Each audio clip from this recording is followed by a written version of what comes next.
Hello, it's Greg Watford again, and welcome to this video called How to Get Free Traffic Using YouTube Videos. Now, maybe you've already got a YouTube channel set up and it's not quite cranking. So look, stay with me because we'll cover some tips to actually help you with that. Or maybe you're very new to internet marketing and you hadn't even thought about setting up a YouTube channel and you're not quite sure how to do it or what's the benefit in doing it to spending the time and the effort into this. So it's all free with YouTube, of course. So I think you'll enjoy this video where what we're going to do is set up a YouTube channel from scratch and also upload your first video. Well, show you how to do that. We'll do a video together and you don't even have to make the video. So I'll explain that in a minute. Okay, so we're going to be doing the basics on this, as I've said here. So how does the YouTube channels actually get traffic? Well, it's very simple. You've got people looking at your videos and below your video you're going to have a link, or maybe you can have what's called an annotation. That's that little bit of text that's on the video that says, click here to subscribe, or click here to go to the next video, or click here for whatever, and that will produce traffic, okay, for free. And once you've set it up, it'll produce traffic, in the weeks and months ahead. Now, of course, if your video happens to go viral, like I came across a video the other day that was carpool karaoke with the president's wife in there, and it was actually cranking out something like 200,000 visitors an hour.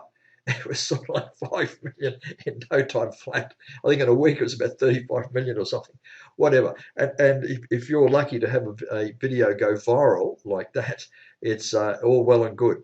But anyhow, what I'm saying is videos that you'll be putting up in your YouTube channel, you put a link below them, and a proportion of the people that will visit your video will click on that link and go to your web page, your blog page, your Facebook page, whatever it may be. There's ways and means of doing that. Okay, so why download a YouTube video and then upload it to your channel? As I said in the beginning, you don't have to make a video as being your first video in this case, or any video. What I'm suggesting is you can download a video and upload it to your channel. Now, what's the advantage in doing that? Well, you don't have to produce the videos I've just said. Well, that's cool. Okay, you easily fill your channel with good material. So you can actually take some other videos. I'll talk about copyright in a minute, but you can take some other videos and put them on your channel, and 2 or 3 of those is a good way to start with your channel and get subscribers coming to your channel, visitors and subscribers coming to your channel. By association, it gives you credibility. If you have a particular channel set up about, let's say, candle making, for example, and there is a candle making guru within your industry, for just as an example, you could ask that guru, can I take one of your videos and put it on my channel? So that's, by association, gives you credibility. You have control of the video. What I mean by that is, because you've taken the video, you've downloaded that video and put it onto your channel, it means it's there forever. You delete it, you can turn it into unlisted or listed, and where maybe the video's been removed or turned to unlisted, for example, on the original channel, but you've got control over it because you've downloaded and uploaded it to your channel. But here's the most important thing: you can put your link below your video. Now, for example, in that example, what I was saying about, let's say you have a candle making business, an online candle making business. You sell candles, and there's a guru for candle making, and you've downloaded that video. If you refer people to that guru's video, you would expect that he or she's link will be below that video. So you're referring people over to there, and they're clicking there and maybe buying candles from the other person. Where if you download the video, upload it to your channel, you put your link underneath it, and they buy off you. Okay, now let's talk copyright. It's obvious. If someone's going to make a video, they've got the copyright on the video. And if you're going to knock off a video, you're going to get slapped, and without permission, that is. So in other words, you don't go and knock off a video, as I mentioned, the carpool karaoke, and go and put it up there, because you'll antagonize people, you'll get a bad name for yourself, and YouTube won't like it. Matter of fact, YouTube could even close your channel, which would be, you know, especially if you build up a bit of traffic going through it. So my suggestion is, if you're contemplating downloading a video, you need to talk to the person who owns the video and ask permission. Now, if you're within a group of a team, for example, let's say you're in network marketing or even affiliate marketing, but you're working with a team of people, as Wendy and I are, you'll see that the picture there is Albie Costa. He's our mentor, our friend and mentor, our business partner. I've asked Albie, can I use some of your videos? And he said, yeah, go ahead, that's fine. Okay. So whenever you actually use someone else's video, you always give them credit, and you always ask permission, and you won't run foul of any copyright problems with YouTube or anybody else in the industry. Okay, now here, just before we start, there is one point that I'd like to cover with you to make sure we're all on the same page. What's the difference between downloading a video and watching a video? Okay, so when you watch a YouTube video, what's actually happening is that you're streaming the video down. I think it's an FLV file. It's come streaming down to your browser, and built into your browser, embedded into your browser, will be a player. And that's what you can see in the picture there. It's the embedded flash player, and that's what you watch the video on. It's the one with the controls across the bottom. It's a flash player. So the analogy would be very much like watching a TV program. Okay, the TV station is streaming the video, transmitting it to you, and you're receiving it, and your TV set actually presents the program that you're watching. Same thing with YouTube. Okay, it's streamed. It actually sits. The data that's coming down, the video, it's coming down, will sit in your RAM. And if you look below the video, there's actually two progress bars. One is red and one is grey. The red one shows you where how far you're watching, or how fast you're watching.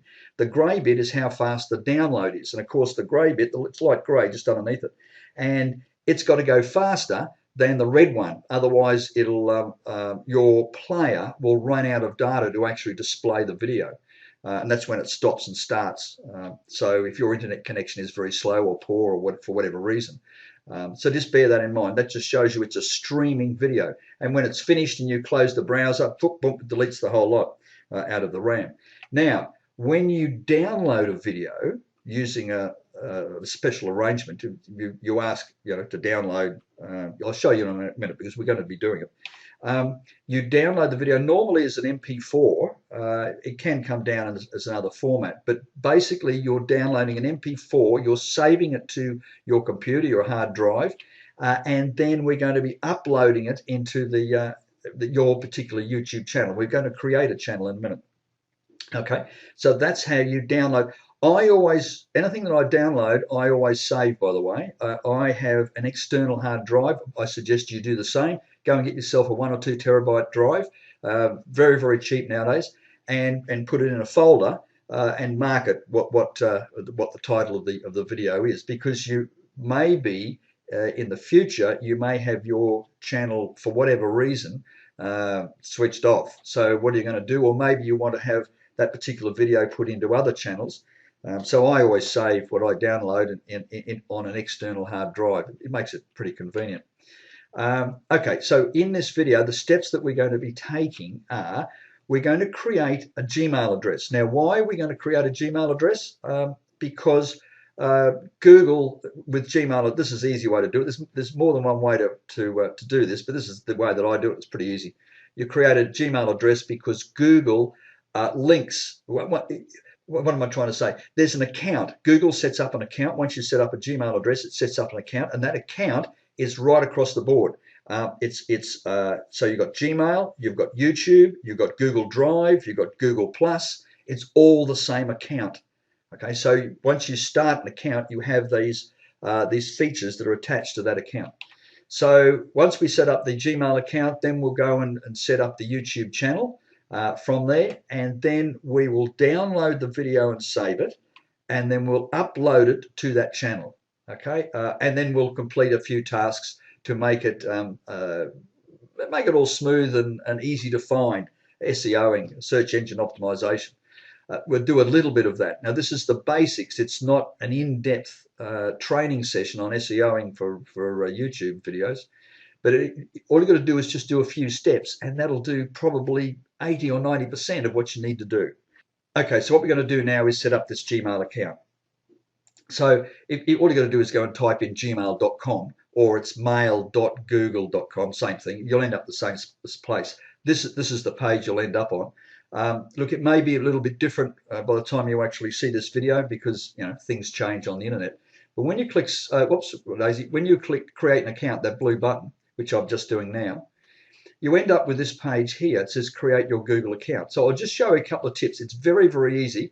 I'm not going to go all the way through and creating an account. I just want to show you a couple of tips to creating your Gmail account. You already may have a Gmail account. Well, open up another one. I've got about 10 of them. So it's pretty easy to do. So look, first name, last name. You don't whether it's up to you whether you want to put your name in there. You can put a business. If you're into candle making, you could put candle making, for example. But if you're building if you're putting together a channel where you're building credibility with people, they want to see you. They want to see Mary Smith or Greg Watford, for example, rather than just candle making. Now, in choosing the username, this is really good. Google will actually try to, if you go and put in John Smith, for example, it says no, John Smith's already taken, and then there's going to be a whole stack of numbers at the back. And I often ask people, why have you got a terrible Gmail address? And they say, well, Google told me to. No, Google's not telling you to do anything. It's just suggesting to you to put in numbers at the back of the name. Look, the way that I do it, if you let's say we'll keep going with John Smith. John Smith obviously has already been taken. Well, try Smith John. How about J Smith? How about Smith J? If you've got let's say D is for David, so it's John David Smith. So put in John David Smith and see how you go with that. How about JD Smith? How about Smith JD? Even someone in my team came up with a beauty. They actually, instead of JD, they'll write JAYDEE Smith, for example. It's something a bit different. So regarding full stops, you can put full stops between it. So you can put like John.Smith, even though it's taken, but it's Smith.John. But Google does not, what's the word? Google doesn't worry about the dot. So John Smith and John.Smith is the same Gmail address. But it looks good for us humans. Okay, so John.Smith looks a bit easier to read than John Smith. So just bear that in mind. So what I'm saying is do swap those around and see what you can come up with. Look, even the candle making, you can do candle making, candle.making or candle making. It's probably already taken at gmail.com. So you could do making candles, or you could actually making. So there's a web page called, it's a domain name called thesaurus.com. It's as in dictionary.com, thesaurus.com. Thesaurus.com gives you alternates to words. Okay, so if you're taking candle making, what's another word for making? Okay, so you can put making in thesaurus.com and it'll give you all these suggestions. One could be production, so you could go candle productions as something different, or producing candles. So I've just given you some alternatives there. How about my candle making, or the best candle making? Things like that. You can put in put in my, put in your candle making at gmail.com and see what happens, see if it's available. So my suggestion is to actually concentrate, just jot them down on a bit of paper, see what happens, and write a few down that are available, and then choose the best for your business or for your particular channel. Password. Look, with passwords, please record your passwords somewhere, in a little book, in a spreadsheet. Anywhere is better than not doing it. So many times I've come across some of our team members are right pulling their hair out because they've mixed up their passwords, and then it becomes a real pain to try to crack in, because there's a lot of security with your Gmail account. Google is trying to actually make sure that people are not cracking into your account, and if you start fiddling around with passwords, well, you look like a bad guy trying to crack into your account. Hack, not crack. Birthday. It's up to you whether you go and put your real birthday in there. Personally, it's why should Google know your real birthday? There's a privacy thing here. Gender, phone. Make sure it's a correct phone number, because you need to verify your account, especially with YouTube. You need to verify your account. They'll verify it by sending a code to your phone. And the other thing is your current email address. It's really important that you put a real going email address in there, not a dodgy address, because if at any time either your Gmail account gets frozen out because it's been hacked, or even your YouTube, there's a problem with the YouTube account, maybe problems with passwords or whatever, they'll be sending an email over to where they say it's your current address, it's your alternative address. So make sure, it can be a YouTube, or it could be it can be a Gmail, or it could be a Yahoo address or whatever. But just make sure it's an address that is actually working. And it'll save you a lot of angst down the track. Okay, look, so that's basically setting up the account. You just go next, boom, boom, and it's set up. It's really, really easy to go and set up an account. Okay, so all you got to do then is just go and do youtube.com and log in. Now, I've already logged into my YouTube account.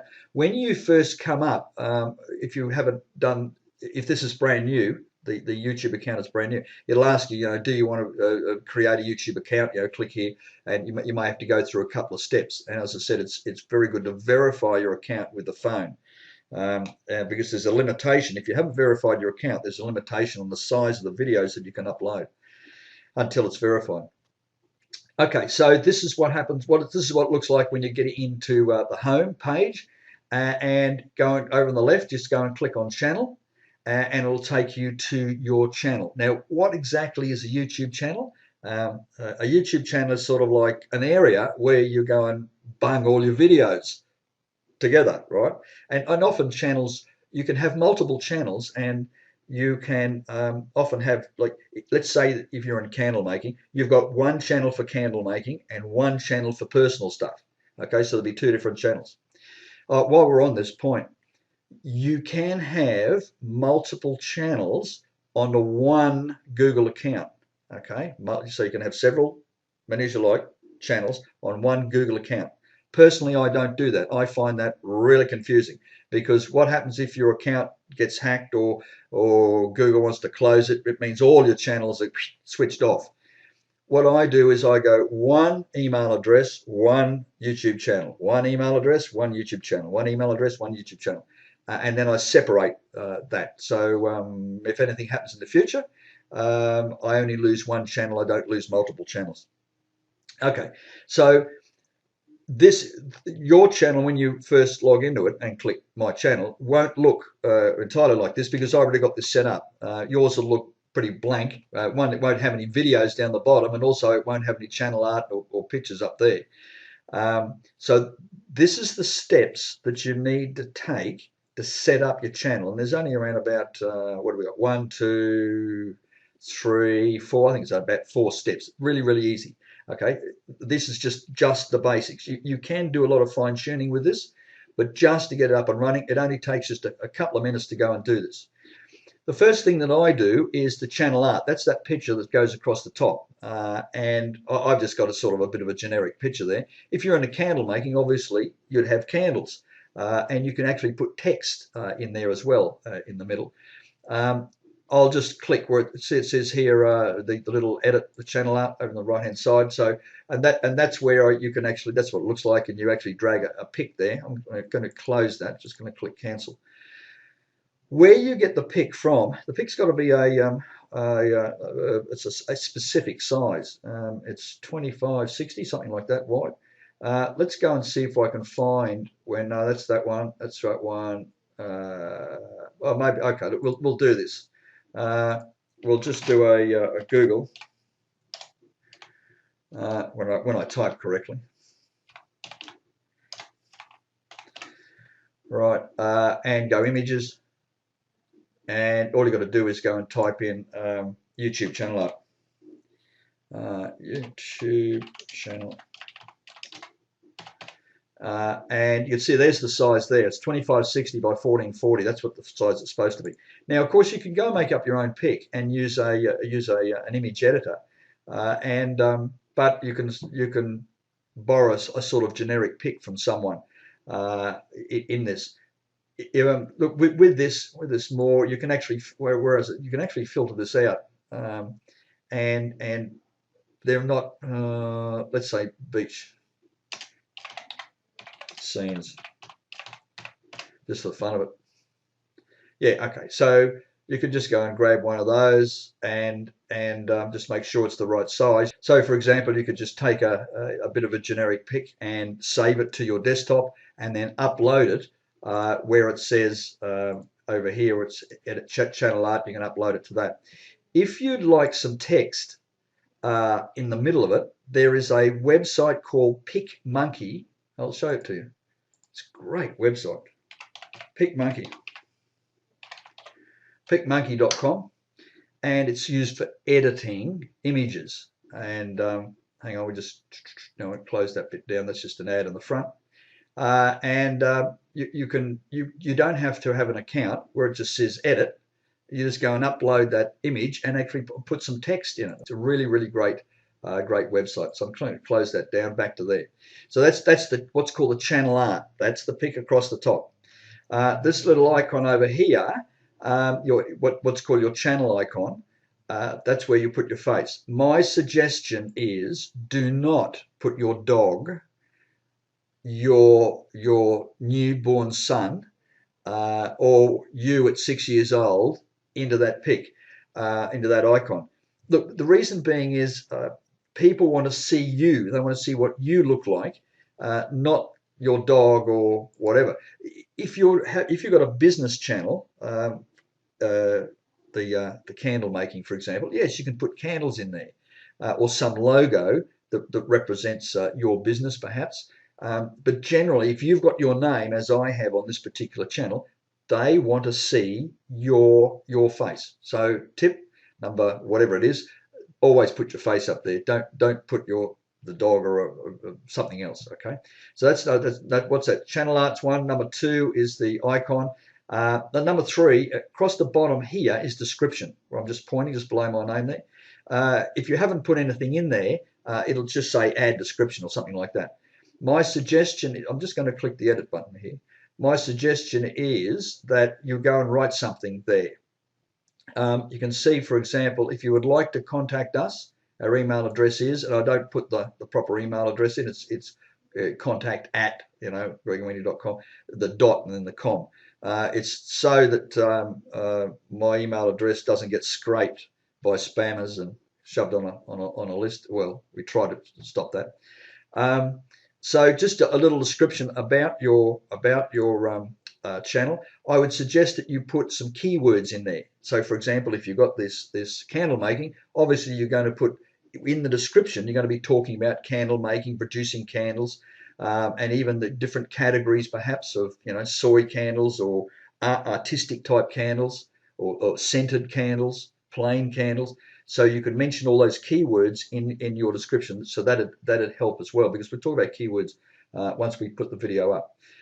So that's 1, 2, 3. Okay, the last one here is we're going to actually, I haven't done it, but I'm going to show you how to actually put up a little video in the front.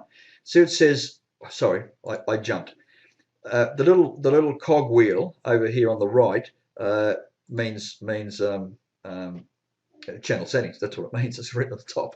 Okay, this bit here, customize your layout of your channel, recommended for people who upload videos regularly and add a channel trailer. So I'm going to be talking about adding a channel trailer. I'm going to click over there and click save, and the front of it changes. You watch. Okay, here we go. And we've got two tabs. See those two tabs for new visitors and for returning visitors. Now, what a channel trailer is a little video that actually, when you go to someone's channel, it automatically plays. It's sort of like, I can't actually point, but anyhow, it's where I'm pointing. Yeah, where I'm pointing there. The video normally sits about here, and it plays, and that's an introduction to your channel. You would have knocked up a little video and say, hey guys, this is about candle making. My name is Mary Smith, and I've been making candles for 5 or 10 years now, and I've got some really great candles. I'm going to show you some tips and tricks on how to make your own candles. So it's that sort of thing. So and it turns out that you can, for returning subscribers and for new visitors, are two separate things nowadays. As you look at this video, YouTube may have changed the layout of this, so just go with it. But right now, that's how you do it. How I found it, again, one more time, is on the cog over here for settings. I've gone there, I've turned on this setting that says customize layout for your channel. I've clicked save, and it comes up with those two tabs there, and you can actually, inside those tabs, you can go and put in the little video if you so wish. Okay, so what I'm going to do, I'm going to turn mine off because I haven't set up I must do it sometime. I haven't got around to doing. I'm going to click save that trail of video. All right, okay. So look, basically that's the channel is now set up and ready to go. And as I said, with yours, you won't have any videos across the bottom, but where we got it now, it's all ready to go and ready to accept a video, and we're going to upload it. So up the top up here, where it says on the top right, we're going to upload. So now the next step is we're going to upload the video. I'm going to find a video to download, and then we're going to upload that video. I'm going to show you how to do that.